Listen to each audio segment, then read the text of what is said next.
습니다.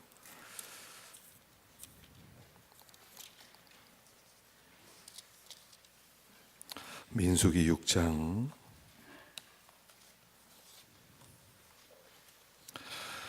우리 1절부터 우리 끝 27절까지를 함께 봉독하십시다. 민수기 6장 1절부터 27절 끝까지 함께 봉독하십시다. 다 찾으셨으면 함께 천천히 봉독하십시다.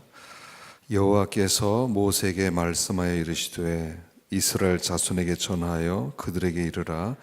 남자나 여자가 특별한 서원 곧 나실인의 서원을 하고 자기 몸을 구별하여 여호와께 드리려고 하면 포도주와 독주를 멀리하며 포도주로 된 초나 독주로 된 초를 마시지 말며 포도즙도 마시지 말며 생포도나 건포도도 먹지 말지니 자기 몸을 구별하는 모든 날 동안에는 포도나무 솟아는 씨나 껍질이라도 먹지 말지며 그 소원을 하고 구별하는 모든 날 동안은 삭도를 절대로 그의 머리에 대지 말 것이라. 자기 몸을 구별하는데 여호와께 드리는 날이 차기까지 그는 거룩한즉 그의 머리털을 길게 자라게 할 것이며 자기의 몸을 구별하여 여호와께 드리는 모든 날 동안은 시체를 가까이 하지 말 것이요 그의 부모, 형제, 자매가 죽은 때라도 그로 말미암아 몸을 더럽히지 말 것이니 이는 자기의 몸을 구별하여 하나님께 드리는 표가 그의 머리에 있음이라. 자기의 몸을 구별하는 모든 날 동안 그는 여호와께 거룩한 자니라.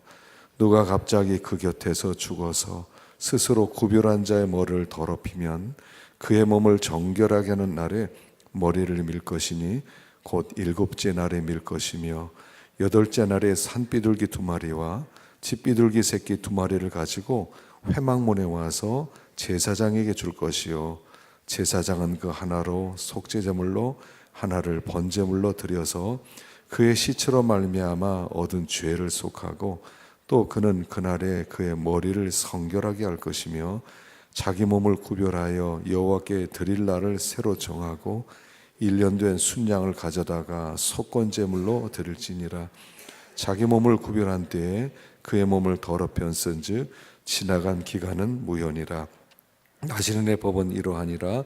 자기 몸을 구별한 날이 차면 그 사람을 회막문으로 데리고 갈 것이요 그는 여호와께 헌물을 드리되 번제물로 1년 된 흠없는 순양 1마리와 속죄제물로 1년 된 흠없는 어린 암양 1마리와 화목제물로 흠없는 순양 1마리와 무교병 1광주리와 고운 가루에 기름 섞은 과자들과 기름 바른 무교전병들과 그 소제물과 전제물을 드릴 것이요 제사장은 그것들을 여호와 앞에 가져다가 속죄제와 번제를 드리고 화목제물로 순양의 무교병 1광주리를 아울러 여호와께 드리고 그 소제와 전제를 드릴 것이요 자기의 몸을 구별한 나실인은 회막문에서 자기 머리털을 밀고 그것을 화목제물 밑에 있는 불에 둘지며 자기의 몸을 구별한 나실인이 그의 머리털을 민 후에 제사장이 삶은 순양의 어깨와 광주리 가운데 무교병 하나와 무교전병 하나를 취하여 나실인의 2손에 두고 여호와 앞에 요제로 흔들 것이며 그것과 흔든 가슴과 받들어 올린 넓적다리는 성물이라. 다 여호와께 돌 것이니라.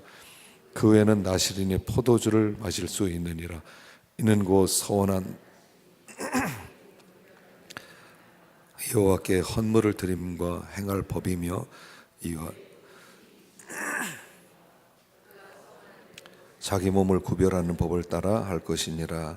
여호와께서 모세에게 말씀하여 이르시되 아론과 그의 아들들에게 말하여 이르기를 너희는 이스라엘 자손을 위하여 이렇게 축복하여 이르되 여호와는 내게 복을 주시고 너를 지키시기를 원하며 여호와는 그 얼굴을 내게로 은혜 베푸시기를 원하며 여호와는 그 얼굴을 내게로 향하여 드사 평강 주시기를 원하노라 할지니라 하라.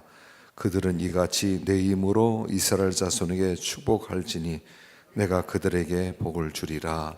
아멘.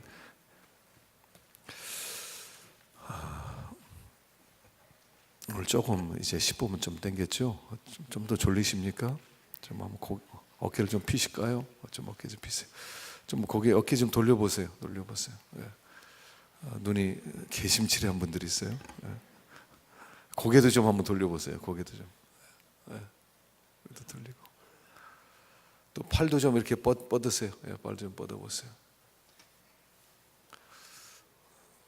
자, 머리도 좀 톡톡 좀 때려도 볼까요? 예, 머리도 좀 정신 차리라고. 귀도 좀 이렇게 주물러 주세요. 귀도 좀 주물러주세요. 우리 몸은 잘 관리를 좀 해주셔야 됩니다. 자, 오늘 여기 본문에는 이제 나실인에 대해서 나와요. 우리 신앙생활에 있어서 우리가 항상 뭐 항상이라기보다 거의 자주 그렇게 생각합니다. 불편하지 않은 것만큼 예수를 믿겠다. 그렇죠? 불편해지는 것은 싫다. 그래서 내 힘만큼만 하나님 섬기겠다 이렇게 생각을 합니다. 그런 가운데 우리도 모르는 사이에 점점 더 매너리즘에 빠지고 또 신앙의 활력을 잃을 때가 참 많습니다. 그러다 보면 위기가 찾아오고 또 어려움이 찾아옵니다. 그때마다 이 구약 시대는 하나님께서 자발적으로 헌신하면서 이렇게 희미해져가는 그 신앙의 불빛을 밝혔던 사람들이 있습니다. 그런 사람들을 나실인 이렇게 부르죠. 이 나실인은 레위인이 아니에요. 구약 성경에는 두 개의 영적 기둥이 있었습니다. 하나는 레위 지파의 사람들이죠. 레위 지파의 사람들, 특별히 제사장들이 그 시대의 기둥이었어요. 정신적, 영적 기둥. 하나님의 진노를 몸으로 막아내는 사람들, 그런 사람들이 레위인 제사장이었습니다. 또 하나 레위인 아니면서 보통 일반 지파 사람들 중에서 하나님께 자발적으로 헌신했던 나실인들이 있었습니다. 그 나실인들이 한 시대에 횃불처럼 아니면 기둥처럼 아니면 용사들처럼 하나님의 백성을 부릴 듯 일어나게 만드는 그런 역할을 감당하곤 했습니다. 그래서 사사시대 보면 사사들은 다 나실인이었어요. 삼손만 나실인이 아니었습니다. 사사들은 다 나실인으로서 하나님께 드려진 사람 또는 구별된 사람, 이런 사람들이었죠. 그래서 오늘 여기에 그런 나실인이 어떤 사람인가에 대해서 말씀을 하고 있습니다. 자, 1절 한번 보십시다. 1절 시작. 여호와께서 모세에게 일러 가라사대 이스라엘 자손에게 고하여 그들에게 이르라. 남자나 여자가 특별한 서원 곧 나실인의 서원을 하고 자기 몸을 구별하여 여호와께 드리거든. 이 나실이라고 하는 것은 나자르 분리시키다. 거기에서 나온 구별된 자 또는 분리된 자 이런 뜻입니다. 이런 사람들은 우리가 볼 때 사사들 하면 막 굉장한 영웅들, 아주 굉장히 성령 충만해서 한 시대를 이끌었던 그런 영적 지도자들 이렇게 생각하지만 사실은 이 사람들은 굉장히 평범했던 사람들이란 말입니다. 아주 평범했어요. 그런데 이들이 하나님께 자기 몸을 드리는 규례, 그런 서원을 하는 겁니다. 나실인은 두 종류의 나실인이 있어요. 하나는 태어날 때부터 하나님께 아예 부모가 서약을 해서 하나님께 드리겠습니다. 예를 들어 사무엘 같은 사람, 이거 나실인이거든요. 태어날 때부터. 삼손, 어머니 뱃속에 있을 때부터 드려진 자, 그는 태어날 때부터 나실인이 있고, 아니면 자기가 살아가면서 나실인이 어느 정도 나실인으로 자기 몸을 하나님께 구별하여 드린 사람들이 있었어요. 그러니까 그 당시 사람들 중에 이렇게 생각하는 겁니다. 하나님의 큰 은혜를 입었어요. 죽을 병에 걸렸는데 하나님의 은혜로 살아났어요. 가정에 큰 어려움이 있었는데 하나님의 은혜로 그들이 구원함을 받았어요. 또 이런 여러 가지 모양으로 하나님의 은혜를 입었을 때 그때 사람들이 이렇게 생각하는 거예요. 그냥 참 감사합니다.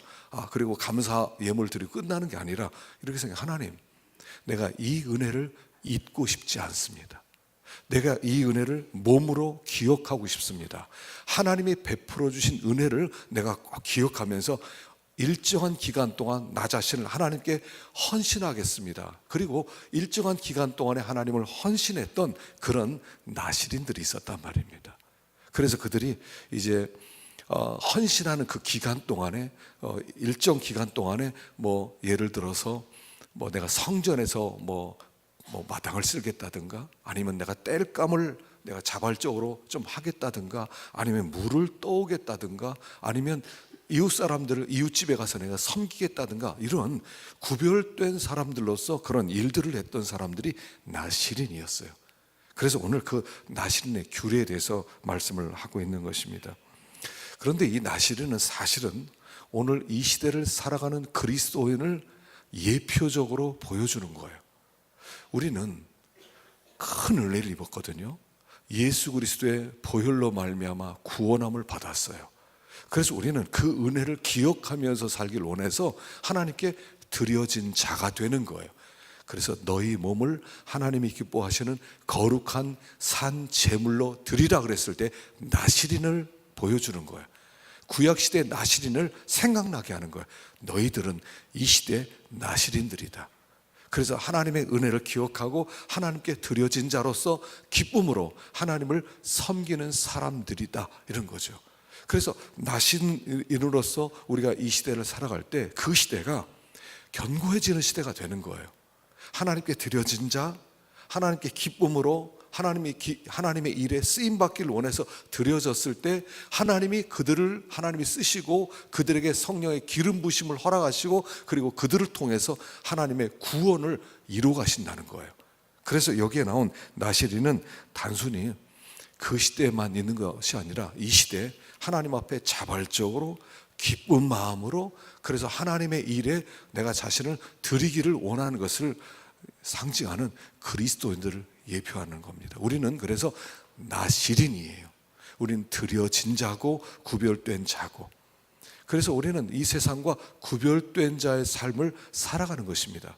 그래서 여기 오늘 본문에 그럼 나실인은 어떻게 사는 사람이냐 하는 말씀이 쭉 나오고 있습니다. 자, 3절을 먼저 보십시다. 3절 시작. 포도주와 독주를 멀리하며 포도주의 초나 독주의 초를 마시지 말며 포도즙도 마시지 말며 생포도나 건포도도 먹지 말지니 자기 몸을 구별하는 모든 날 동안 포도나무 솟아는 씨나 껍질이라도 먹지 말지니. 나실인은 어떤 사람들이냐면 자기의 권리를 일부 포기한 사람들이라는 거예요. 그래서 여기에 첫 번째는 포도주, 그러니까 포도로 만든 모든 것은 먹지 않는 사람, 두 번째는 머리에 삭도를 대지 않고 깎지 않는 사람, 셋째는 부정한 시체를 만지지 않는 사람. 그래서 자기의 권리를 포기한 사람을 얘기하는 거예요. 우리가 구별된 삶을 살아간다 그럴 때 그것은 우리의 삶의 중요한 즐거움을 포기하는 것을 얘기하는 거예요. 신앙생활 할 때 하나님께서 세상의 모든 것 우리가 누리는 게 그게 죄냐, 그러지만 우리는 누릴 수 있어요. 그러나 나실인은 자발적으로 그 즐거움을 포기한 사람들이라는 거예요. 그래서 여기 보니까 포도로 된 모든 것, 여기 포도주, 독주, 포도주 초, 독주의 초, 포도즙, 생포도, 건포도, 그러니까 건포도 떡 이런 것도 안 되는 거예요. 포도가 들어간 모든 것은 포기하는 거예요. 이 이야기는 뭐냐면 포도라고 하는 것은 아주 일반적으로 이스라엘 백성들에게 너무 기본적인 양식이에요. 포도 안 들어간 음식이 없을 만큼 포도로 할 수 있는 너무나 많은 일이 있는데, 포도를 포기한다는 것은 그 시대에 포도가 주는 즐거움을 포기한다는 뜻이에요. 세상이 주는 즐거움을 어느 정도 포기한다는 거예요.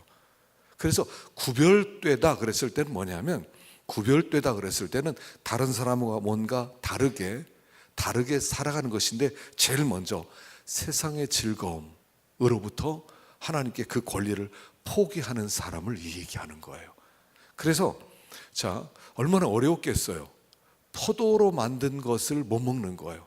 즐거움을 주는 것. 우리가 세상에 주는 즐거움이 사실 많이 있거든요. 세상에 주는 즐거움 많이 있잖아요.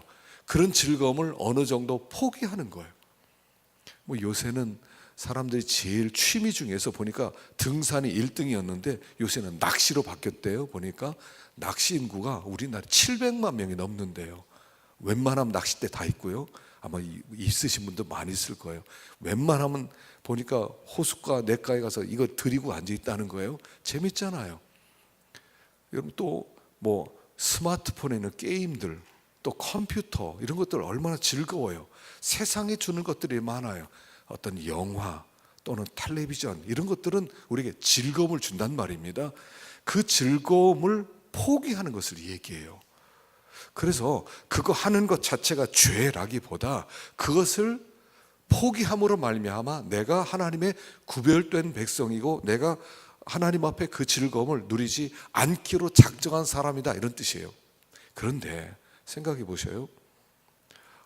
세상의 즐거움을 포기하면서 살아간다는 것, 여러분 우리가 사실 뭐 쇼핑하는 것, 이것도 어떤 즐거움을 주는 거 아니에요? 가족끼리 주말에 한 번씩 아이들 태우고 카트를 밀면서 홈플러스나 뭐 코스코나 가가지고 물건을 뭐 구경이라도 하는 재미 있잖아요. 그 하나의 이렇게 루틴하게 이렇게 습관적으로 다니는 그런 즐거움일 수 있잖아요. 이런 것들을 포기한다는 거예요. 굉장한 권리와 즐거움을 포기하는 것을 얘기하죠. 그런데 그냥 이것을 포기하려면 나는 그런 거 안 해, 그렇게 사람들에게 나는 그런 거 안 하고 나는 그냥 이렇게 집에만 있는 사람이야, 이런 인상이 아니라 다른 뜻으로 이런 뜻이란 말이에요. 세상의 즐거움을 포기한다는 것은 나는 하나님으로 즐거워하는 사람이라는 것을 드러내는 사람이라는 거예요. 그리스도인들은 어떤 사람들이냐면 예수 믿는 재미로 사는 사람이라는 거예요. 이 나시리는 어떤 이렇게 술을 마시고 즐거워하면서 친구끼리 파티하면서 그런 힘을 얻는 게 아니라 하나님 안에서 힘을 얻는 사람이라는 뜻이란 말이에요.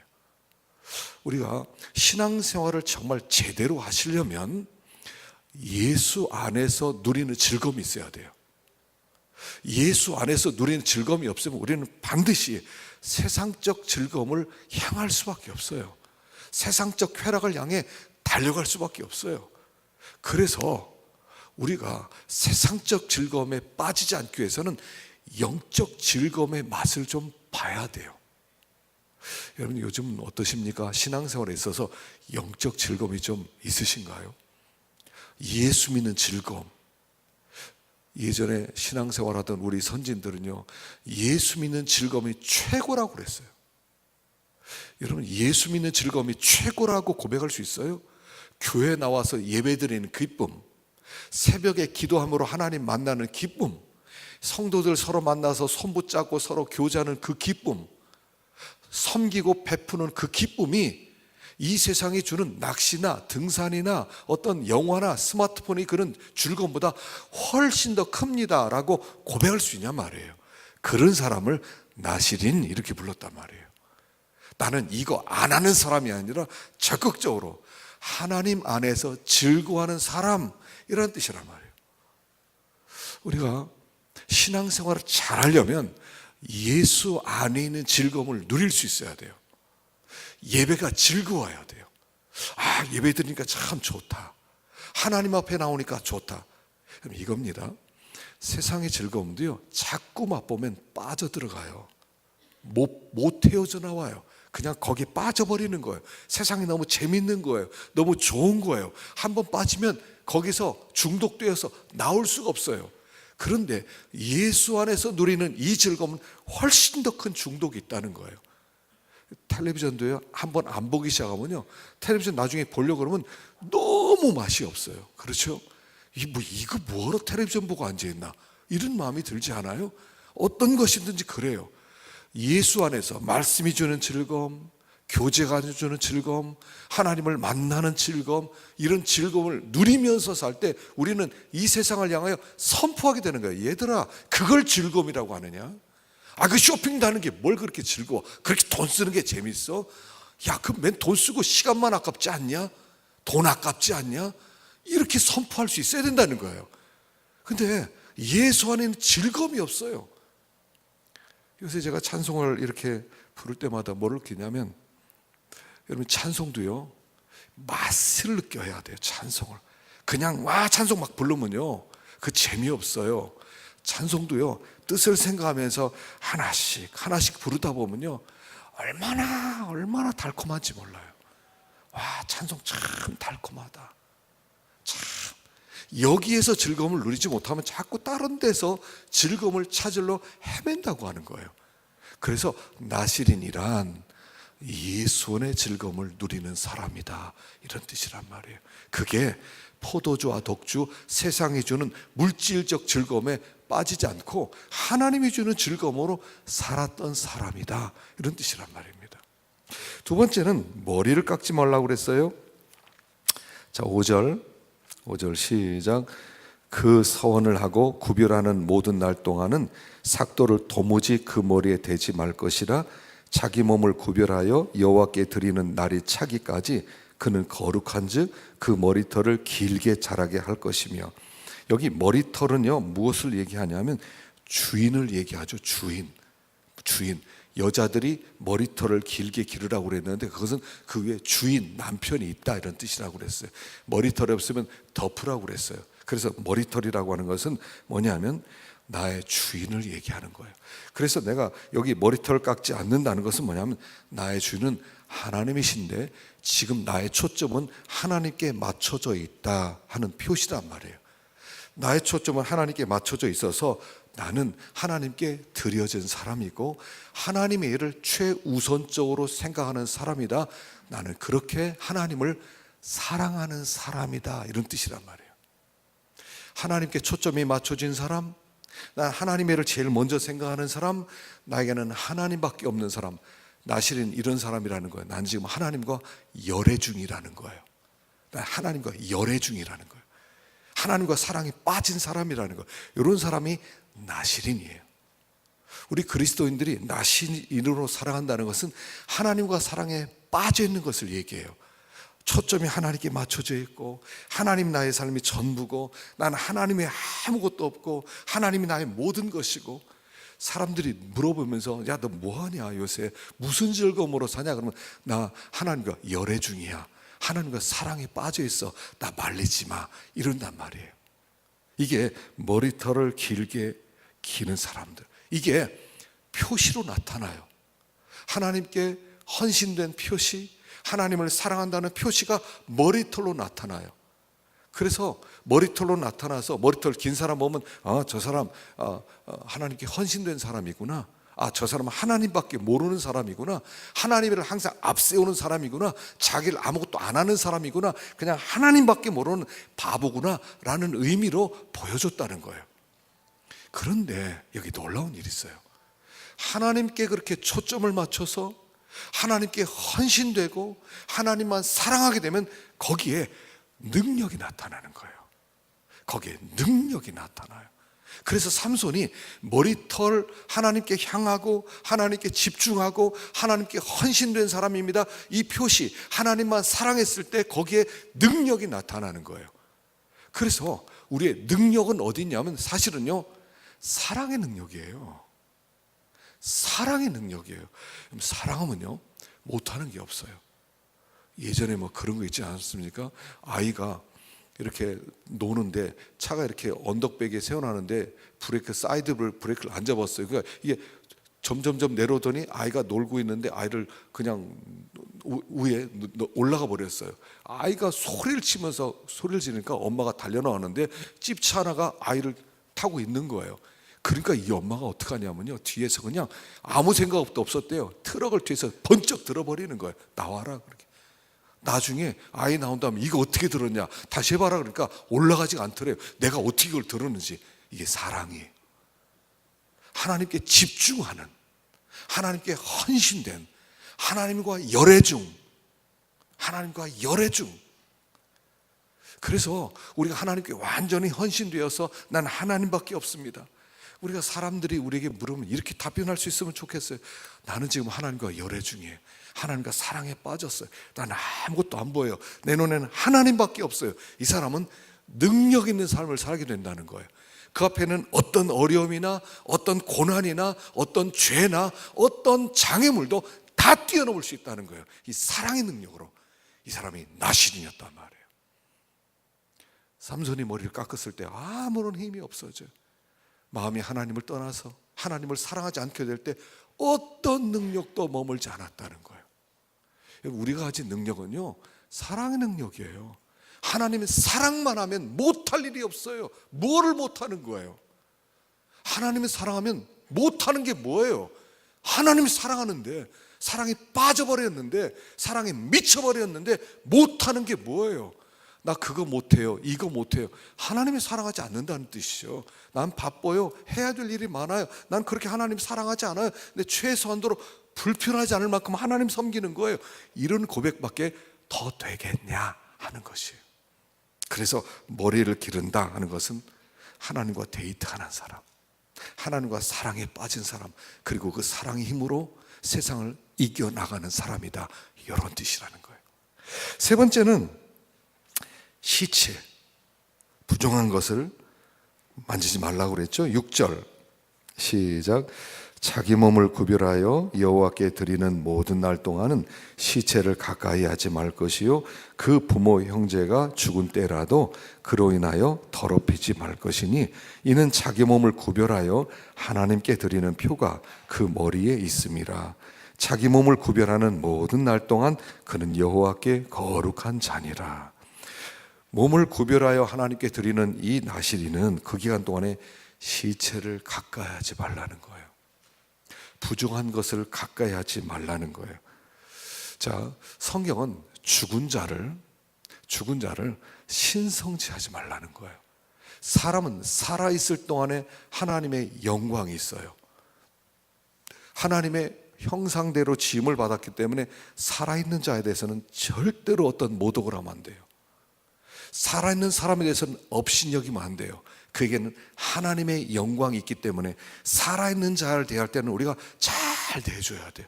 최선을 다해 대해줘야 돼요. 그러나 일단 죽었다, 생명이 떠났다, 그러면 흙으로 여기라는 거예요. 흙으로 여기라는 거예요. 그리고 그 죽음을 만지는 자는 부정해진다는 거예요. 자, 그래서 우리가 여기 하나님은 죽은 것을 싫어해요. 여러분, 죽은 것을 섬기는 것을 싫어해요. 제사를 싫어하시는 거예요. 여러분, 제사를 드리지 마세요. 아직까지 어머님 때문에 아버님 때문에 할 수 없이 제사를 드린다, 이런 분이 간혹 있는 것 같더라고요. 여러분, 제사를 끊으세요. 죽은 자를 만지는 것을 하나님은 안 기뻐하세요. 딱 끊어야 돼요. 죽은 자에게서 나오는 것은 죽은 것밖에 없어요. 지금 우리가요, 어떤 모임을 들어갈 때, 죽은 자의 모임에 들어갈 때도 조심하세요. 거긴 죽은 것밖에 안 나와요. 물론 내가 복음을 증거하기 위해서 어떤 동창회도 가고 어떤 모임에도 가서 서로 이렇게 교제도 나눕니다. 그래서 전도할 사람 있는가 살피는 것 필요해요. 그러나 조심하세요. 죽은 자에게서는 독이 나와요. 의학적으로 그렇다는데 전 잘 모르겠어요. 죽은 자에게서는 독이 나오기 때문에 만지지 말고 곁에 있지 말라는 거예요. 죽음의 독이 나와요. 죽은 자에게서는 입을 벌리면 죽은 말밖에 안 나와요. 그래서 죽음을 싫어하는 거예요. 하나님은 시체를 안 좋아하는 거예요. 그걸 만지지 말라는 거예요. 그래서 어떤 사람과 교제할 때도요, 죽음의 기운이 있다고 그랬잖아요. 죽음의 기운이 있어요. 그 대화를 하다 보면 그 죽음의 독이 들어와요. 독이 들어와요. 죽은 사람을 이렇게 만진 다음에 꼭 손을 씻어야 돼요.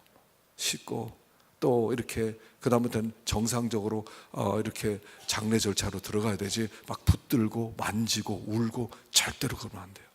그러지 말라는 거예요. 우리가 살아가면서 죽음을 안 대할 수는 없어요.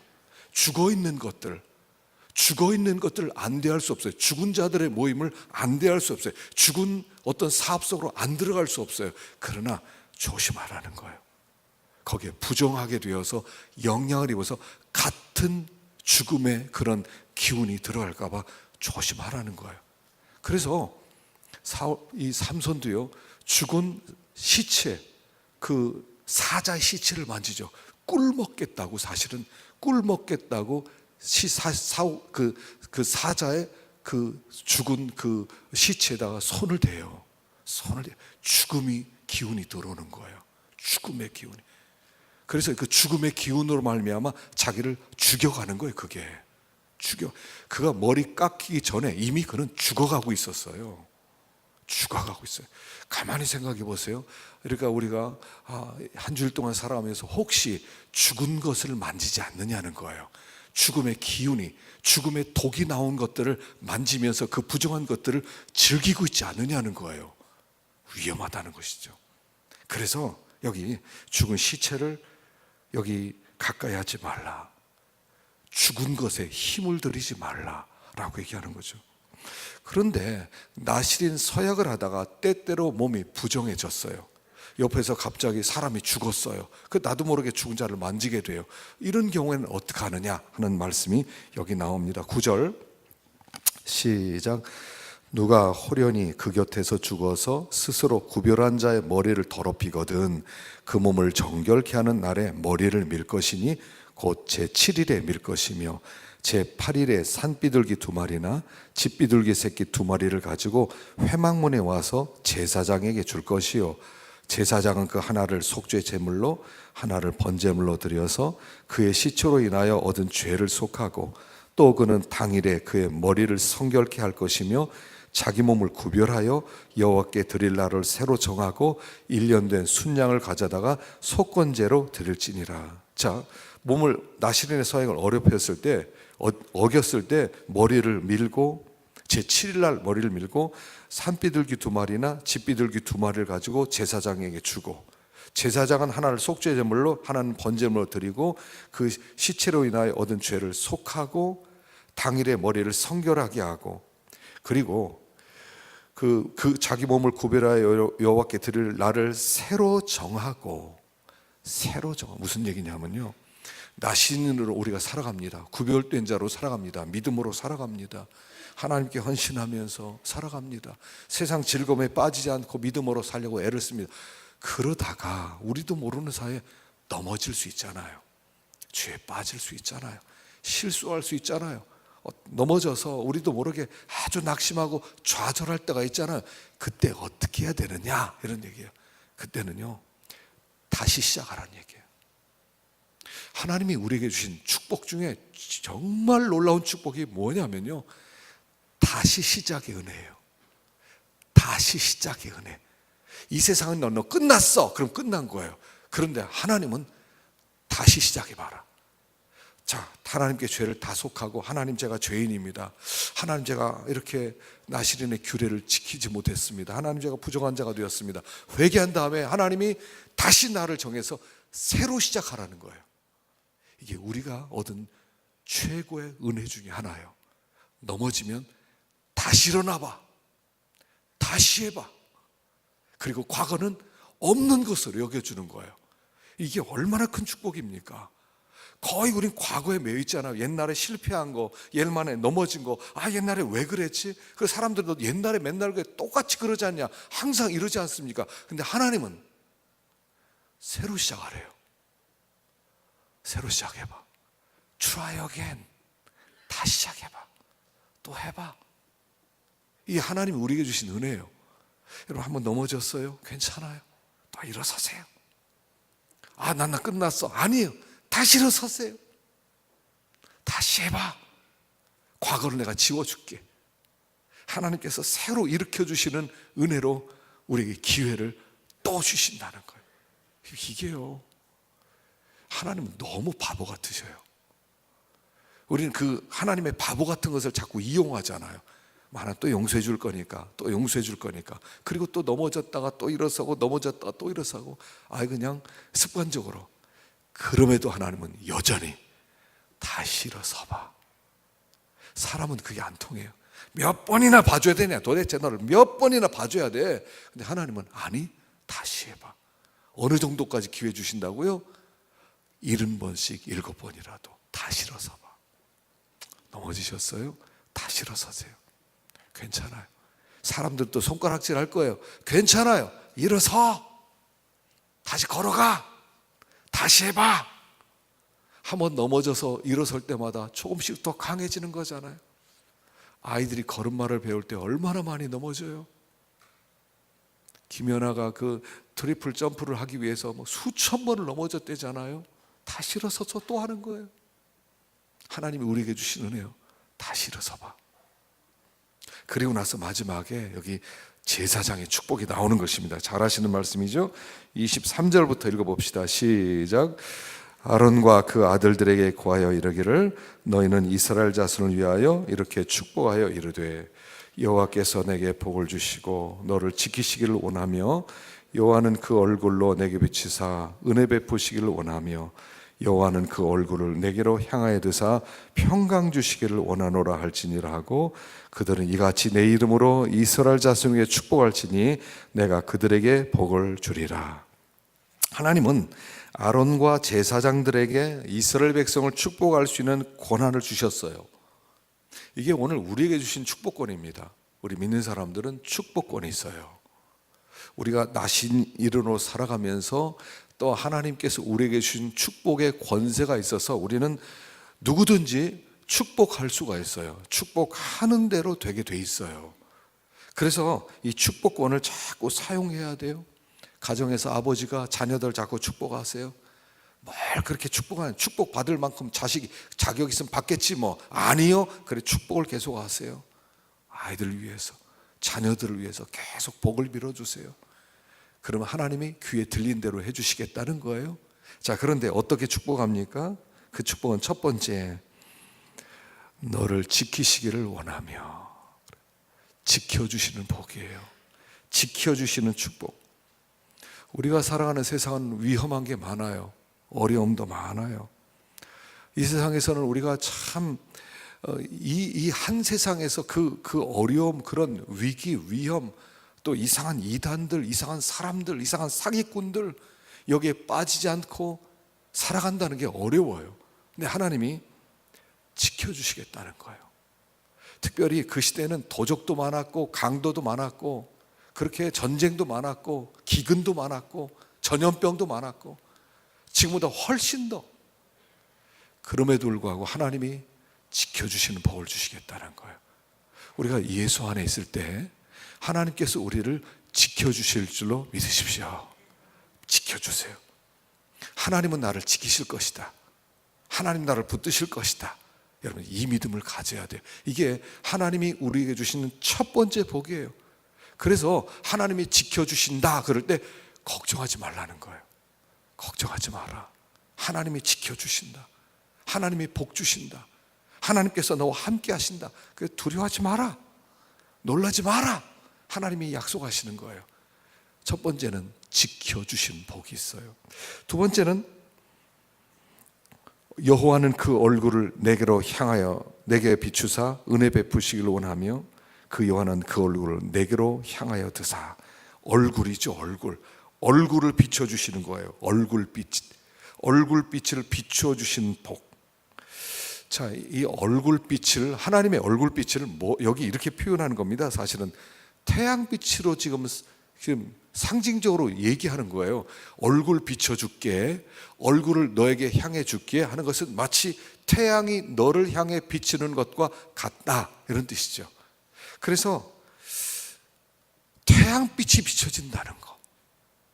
뭐 낮에는 우리가 이 태양이 얼마나 은혜스럽고 좋은지를 모르지만 밤이 되면 태양을 기다리는 날이 있었잖아요. 밤에 언제 해 뜨지? 언제 태양빛이 나에게 비춰주지? 하던 밤이 있었잖아요. 그래서 하나님께서 그 빛을 우리에게 계속적으로 비춰주시겠다는 거예요. 얼굴빛을 비춰주시겠다는 거예요. 태양빛을 비춰주시겠다는 거예요. 그래서 어둠이 너에게 접근하지 못하도록 만들어주겠다는 거예요. 어둠 속에서 너를 지켜주시겠다는 거예요. 여러분 이 어둠이라는 것은 죽음을 상징하는 겁니다. 어둠이라는 것은 모든 악한 것들이 어둠의 그림자 속에 숨어서 다 덮치는 거거든요. 우리의 삶에 어둠이 덮친다는 것은 그 어둠 속에 모든 죽음의 그런 요소들이 다 찾아온다는 것을 얘기해요. 근데 하나님이 내가 얼굴빛을 비춰주마. 얼굴빛, 은혜빛을 비춰주마. 어둠이 너희를 정복하지 못하도록 만들어주마 라고 말씀해 주시는 거예요. 그런데 여기서 얼굴빛 할 때 이 빛은 사실은 무슨 빛이냐면 이게 말씀의 빛을 얘기하는 거예요. 그래서 주의 말씀은 내 발의 등이요 내 길의 빛이니이다. 하나님의 얼굴빛을 어떻게 비춰주세요? 말씀의 빛을 통해서 우리를 비춰주시겠다는 거예요. 우리가 지금 말씀을 듣는 이 시간이 뭐냐면 하나님의 얼굴빛을 비춰주시는 시간이라는 거예요. 우리가 하나님의 말씀을 읽고 묵상하고 또 그 말씀을 우리가 배우는 그 시간이 하나님의 얼굴빛을 비춰주셔서 우리들로 하여금 말씀을 배우는 그 순간에 어둠들이 떠나가게 만들어주겠다는 거예요. 죽음의 요소들이 가까이 하지 못하게 만들어주시겠다는 거예요. 말씀이 그분의 얼굴빛이라는 얘기예요. 그래서 우리가 말씀을 자꾸 지금도 하나님의 얼굴빛을 비춰주는 겁니다. 어떤 사람은 고개를 돌리고 싫다고 그러고 그렇게 마음에 받아들이지 않아요. 어둠 속에 있는 거죠. 어둠 속에 있는 거예요. 하나님 그 얼굴빛을 통해서 은혜의 빛, 생명의 빛을 우리에게 비춰주는 것을 얘기해요. 내가 얼굴빛을 비춰주마. 마지막 세 번째는 평강 주시기를 원하노라. 평강이에요. 하나님이 궁극적으로 주시고자 하는 최고의 축복은 뭐냐면 평강이에요. 평강. 여러분, 이 평화가 얼마나 좋은지 몰라요. 최고의 축복은 평강이에요. 평안해야 돼요. 이보다 더 큰 축복은 없어요. 돈을 몇 억을 갖다 준다 하더라도 평안함이 없으면 그게 무슨 복이에요. 마음이 불안하고 막 위기가 집안에 있고 어려움이 있으면 돈이 10억이 무슨 속입니까? 아무런 힘이 안 돼요. 평강이 있다는 거. 그래서 하나님께서 여기 우리에게 평강을 주시는 거예요. 근데 평강이란 사실은요 이겁니다. 사실 평강이란 하나님과 관계가 회복되어 있는 관계예요. 샬롬이에요. 하나님과 샬롬의 관계, 하나님과 관계가 회복된 자에게 오는 게 평강이에요. 사실은 여러분, 하나님과 관계가 요즘 어떠셔요? 하나님과 친밀해요? 하나님과 곁에 동행하셔요? 하나님이 나에게 대해서 섭섭한 거 없으셔요? 하나님이 저에게 혼내는 거 없을까요?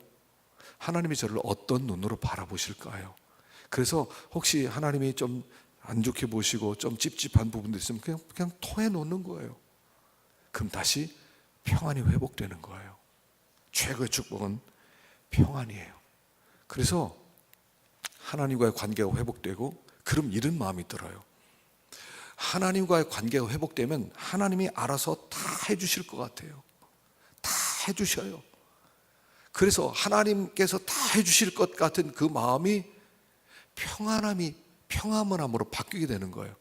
오늘 우리 찬양, 나의 반석이신 하나님 행하신 모든 일 어떠시니? 완전하시니. 세상에 완전하대요. 지금 내 삶에 일어나는 이 어려움과 이 힘든 일이 완전하신 하나님이 우리 가운데서 행하는 일이래요.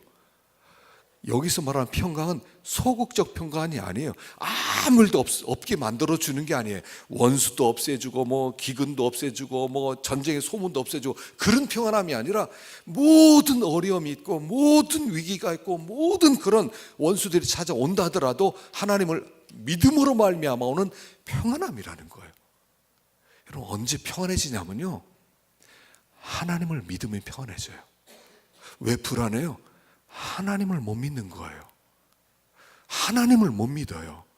지금 우리 이 나라에 행하는 일, 이 되어지는 일들 보면 막 불안하고 복잡하고 그런 것 같지만 하나님 편에서는 이런 일이에요. 내가 지금 완전한 일을 하고 있어.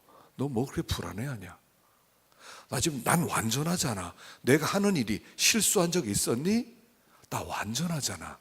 걱정하지 마. 그때 오는 것이 평안함이에요. 전쟁이 터졌어요? 전쟁이 터졌는데 어떡하지? 하나님 이렇게 말씀하세요. 얘야, 나 완전하지? 나 믿어? 그럼 평안해. 그게 평안이에요. 아무 일도 없어지기를 바라지 말고, 모든 상황에 그냥 완전히 잠잠해지기를 바라지 말고, 어떤 상황 속에서라도 하나님을 믿는 거예요. 그냥 맡겨버리는 거예요. 하나님, 전 잘 몰라요. 전 제 인생 전문가가 아니에요. 그러나 당신은 역사의 전문가시고 내 인생의 전문가예요. 전 당신을 믿어요. 그러면 찾아오는 게 평안함이에요. 맡겨버리세요. 뭐가 불안해요? 맡겨버리세요. 하나님 못 믿어요? 완전하신 하나님, 실수 없으신 하나님 못 믿는 거예요? 맡겨버리는 거예요 그냥. 그러면 평강의 복이 와요. 평강의 복. 여러분 이런 복을 누려야 되겠어요. 이런 복을 누리십시다. 다 맡깁니다. 자, 오늘 우리가 기도할 때 하나님 다 맡깁니다 기도하십시다. 하나님 평강의 복을 주세요. 내 마음이 불안해서 잠을 못 자겠어요. 하나님 이거 내가 잡고 있으니까 이 불안하지. 내가 뭐 힘도 없는 게 붙잡고 있어요. 그러다 보니까 잠도 못 자지. 그냥 맡겨버리는 거예요. 맡겨버려. 하나님이 어련히 알아서 잘할까 봐. 하나님 실수 안 하시는데 맡겨버리는 거예요 그냥. 그럼 그냥 평안에 찾아와요 그냥. 그리고 그때 하나님 인도하는 대로 따라가기만 하면 돌아보니까 내가 걱정한 문제는 하나도 나타나질 않았어요. 두려워하지 말고 걱정하지 말고 그냥 믿고 맡기는 거예요. 우리의 삶 속에 행하는 모든 일이 완전한 줄로 믿고 오늘도 믿음으로 전진하기를 축원합니다. 기도하십시다.